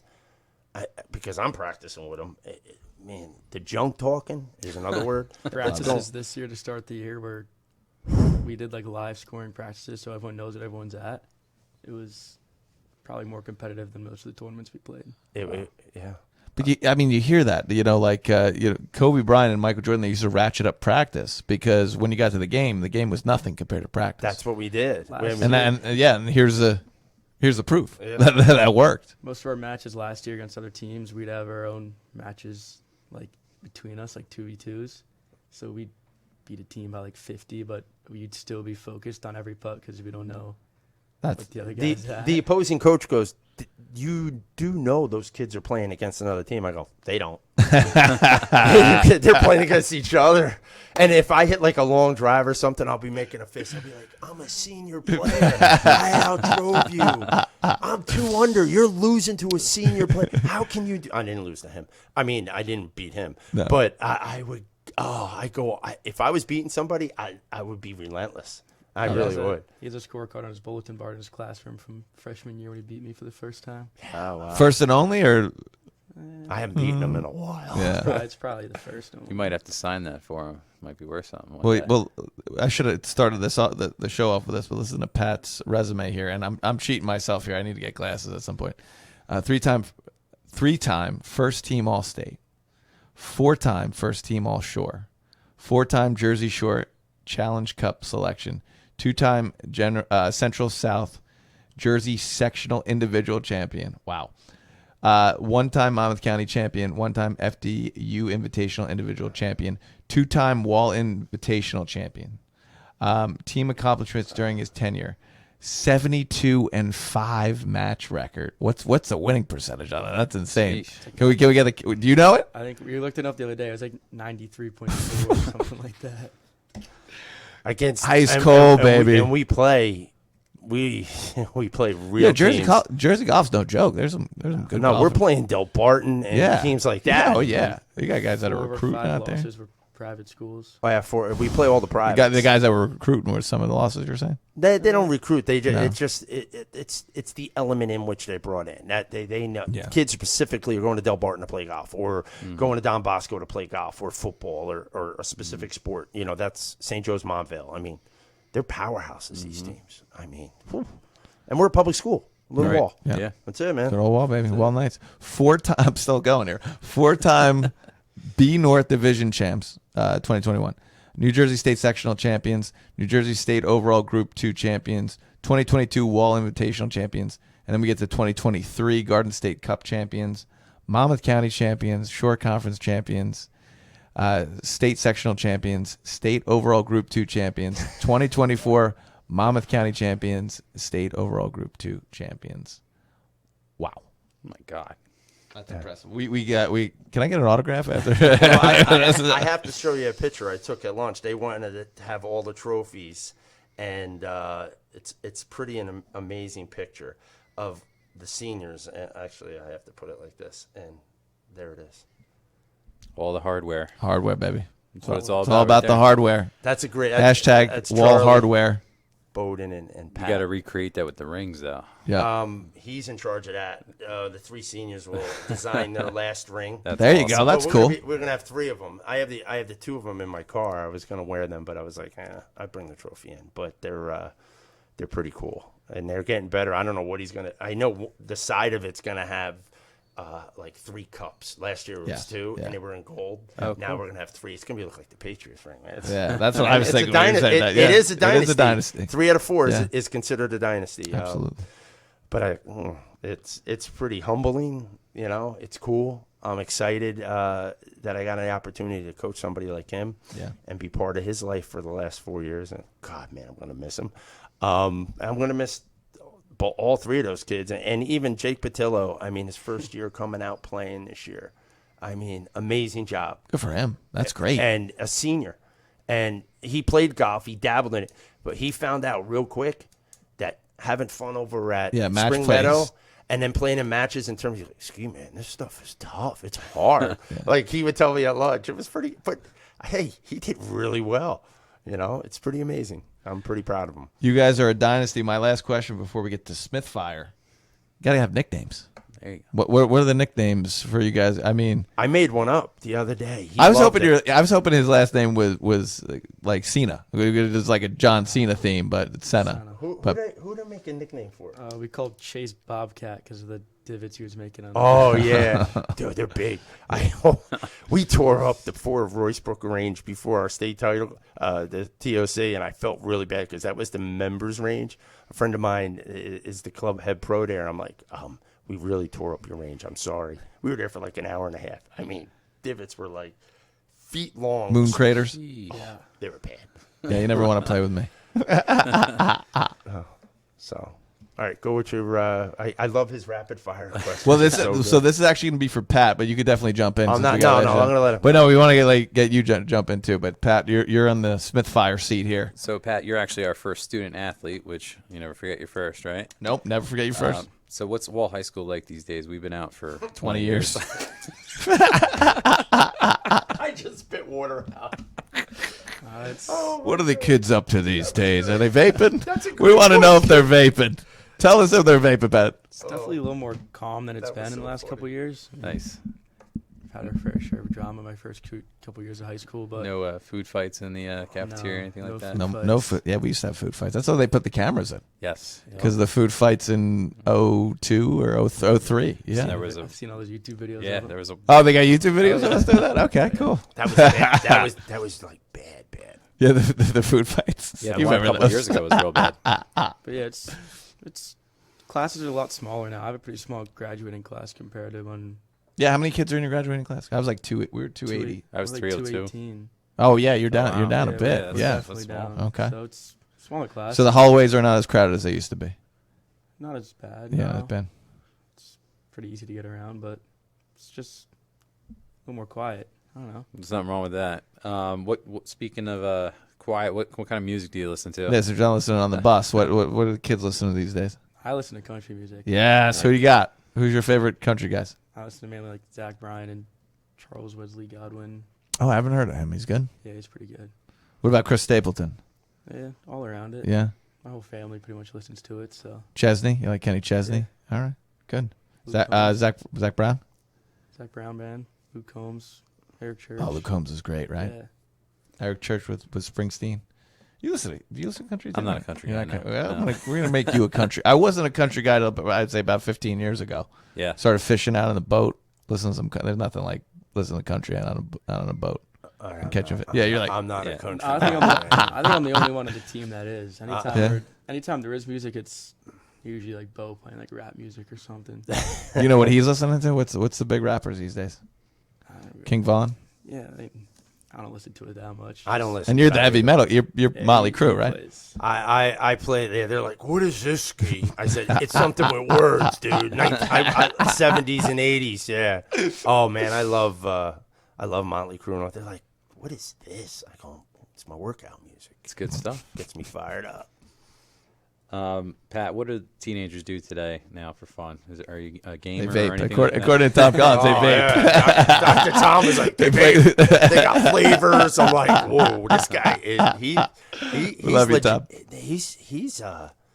He's pretty damn smart. Yeah. Like, Yeah. like brilliant stuff. That just the Oh, way yeah. he articulates his words and disseminates the Yeah, information. he's speaking in committees and all that, you know. Yeah, he's legit. Yeah. I can tell, Yeah. right? Just I've the known way Tom he talks. 20 years. We went to 2 academies together, so he's Oh, really? Yeah, he's a good dude. Yeah.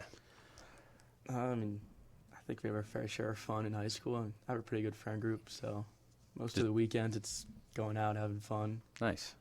Playing golf with the Playing boys, right? golf in the day, Boys go of summer. out with my friends at night. Yeah, Cool. Love it. Work hard, play hard. Do you have a favorite golf movie? Happy Gilmore. Nice. Yes. They're making a new one too. Yeah, hopefully they It's in don't the works. mess it up. Hope they don't ruin it like Yeah. Coming to America. The second Coming to America. Did you see that? It wasn't that good. The only thing that I know, there's 2 things. It's Star Wars and Top Gun. Well, the sequel to Because- Top Gun was good. That was good. Really good.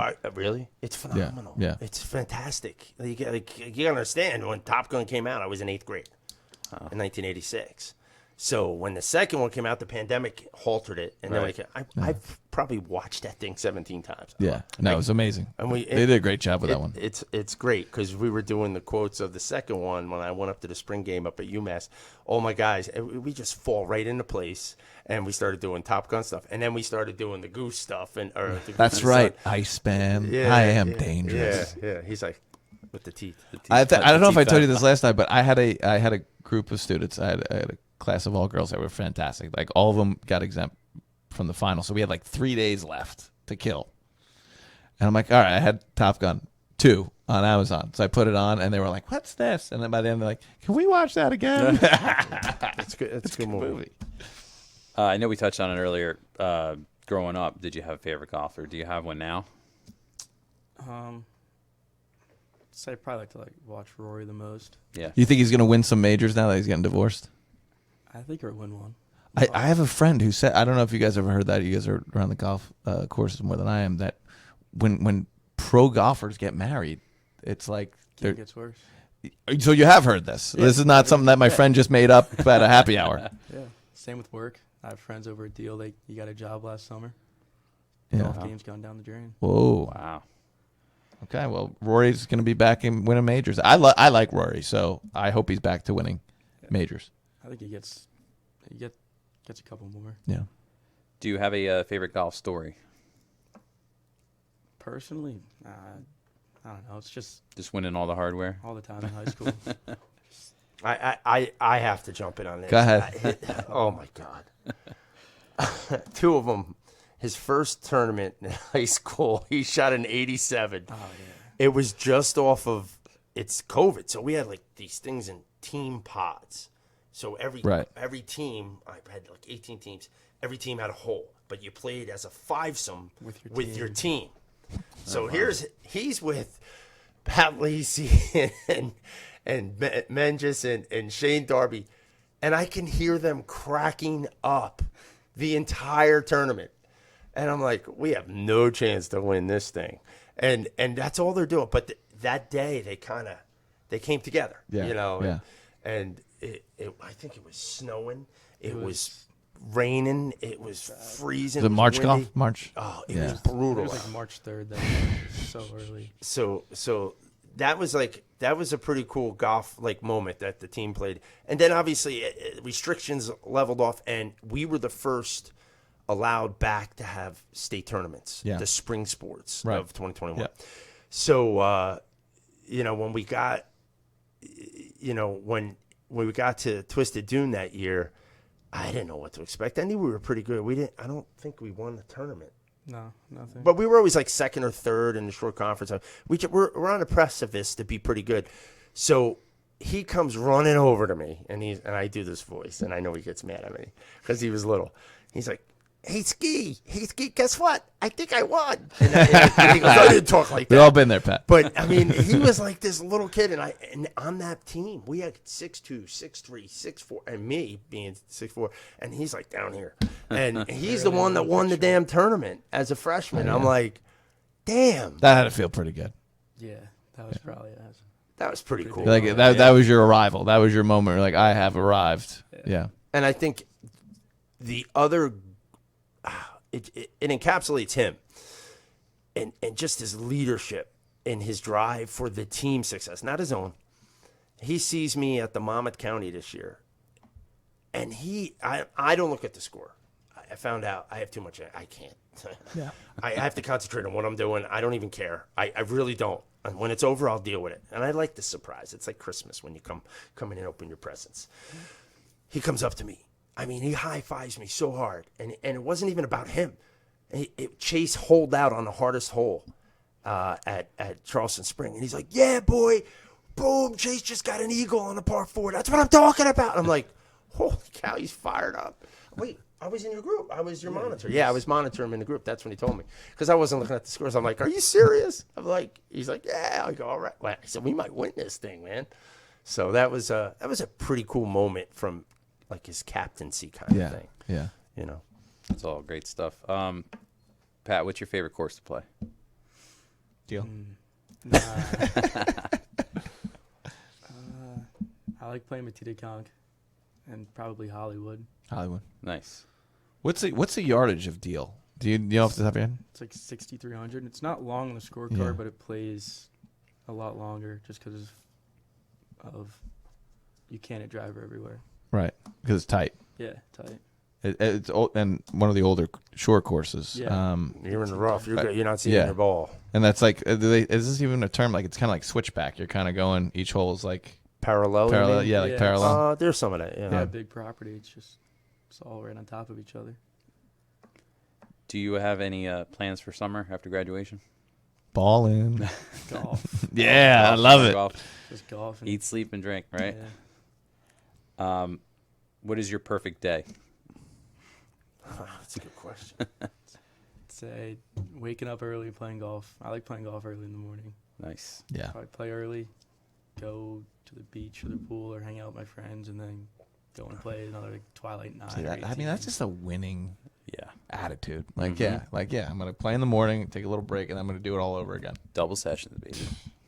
You got to understand, these guys are outliers. Yeah. Because most of the kids are glued to their phone, glued to social media. He hasn't had his phone out once. And that's not a dig. That's just Yeah. a societal Right. thing. Yep. Yeah. These guys they're doing their thing. It's a different breed. I'm getting excited for Mom with you golf now. Yeah, right. We definitely got to go out. They're a mid-major, and I think they're going to be really good. Yeah. I mean, granted, they're playing a lot of Southern schools now, but I think Andrew's going to do a really good job for them. Take it to them Rebels, all right? There's some good. They're going to be calling you a Yank, so you might as well take it to those Rebels. Some good schools we're playing up against next year. What do you got? What do you got on the schedule? You know off the top of your head? Our conference has UNC Wilmington, Okay. Elon, College of Charleston. So COC. Nice. Hey, their conference championships are in Cape May next spring. That's cool. here in New Jersey. Yeah, it's at the Union Oh, League. wow. I'll be definitely going to Yeah, watch. Yeah, absolutely. 100%. Charleston's It's a a cool home city. game. You've been to Charleston? No, I've not. Yeah, it'll be beat them, and then if you have time to go out to eat, it's a lot of fun. Do you have any advice to hacker golfers? Like me. Definitely work on your putting more than you do on the driving range because Oh yeah, I like that. it's like 40% of your shots are at the putter, and it's the most important club in the bag. Amen. And I got Lost one a more. lot of strokes. One more question. You Around said the you're a greens. hockey guy. Who's your Yeah. favorite team? Boston Bruins. Okay. All right. All right. Oh, Well, do you have a Rangers update? I could look. Last time I checked was 0-0. Still 0-0 last I checked. Yep. Oh, it's 1-0 Panthers now. I don't know So- what I want So- the Rangers to win it. I mean, If they don't win it this year, they're never going to win it. I mean, that's what we're invested in. I mean- And actually, I got do real quick. I got something for Cody that I want him to open on air. Oh no. It better not be anything Ranger related. Cody, I was wondering if you could. That was a perfect segue, Coach. Thanks. If you could open that up, Coach. I do my best. Is it a Rangers jersey? Oh, Coach, That is you're gonna look great. into that one, baby. Who is it? Oh, There's no shot in hell I'm putting that on. he's a I didn't wanna devil's touch guy. Oh, hold that up Like- for the camera. Who is it? Is it the Messiah? Is it Who's that? Messier? Oh yeah, we got you a little Messiah jersey to put Outta on. here. I want that. That's pretty. Yeah, that's pretty. The good looking Hoping colors. this brings us luck here. I mean, come on, because this is really it for the Rangers. And we've talked about this on air. I think you guys will have a really good team going forward. Yeah, So you have well, the we young just hired a new components, coach but this today, is too, so. it for the Rangers. We got to do it. Devils fan? Yeah. Who's your favorite player on the Bruins? Pasternak. That's a good pick. Hoping he stays. Apparently, he might be going to the Rangers. Oof. We'll take them, but right now I can only think about the Panthers. We got a little news to get through. You guys want us to hang out for the news for a couple minutes? Yeah. Got another thing. I got my wisdom teeth out. I just want to give a shout out to. Did you get your wisdom teeth out yet? Got it out in December. Oh, look!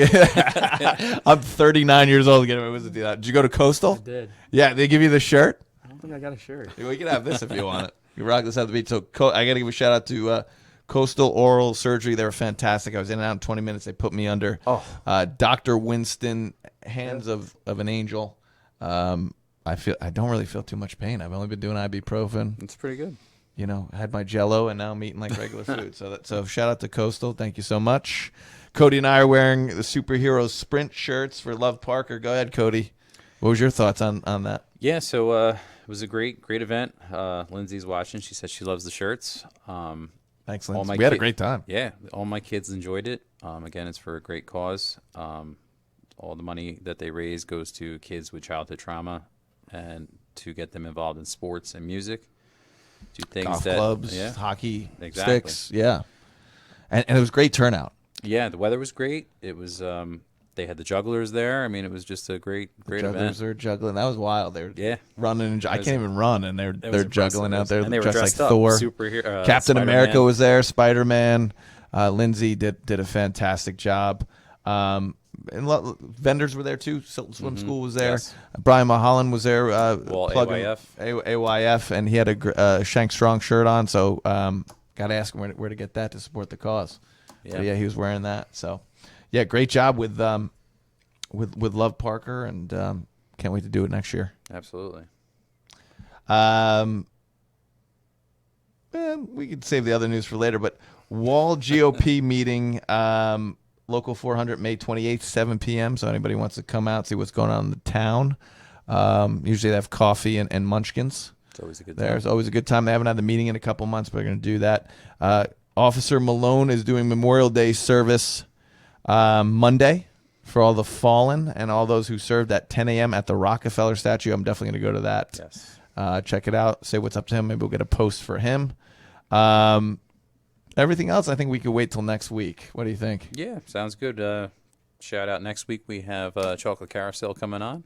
Oh, chocolate Good local carousel. business, We got some food. Pat, food you have going any, our way. Chocolate Carousel? I don't think I have. Oh, it's a great Fan spot. of chocolate, though. Cake Pops, man. You got to go check them out. Yeah, treat yourself to that when you're having a great summer playing all that golf. And Yep. it's great having you guys on. Coach, you. always a pleasure.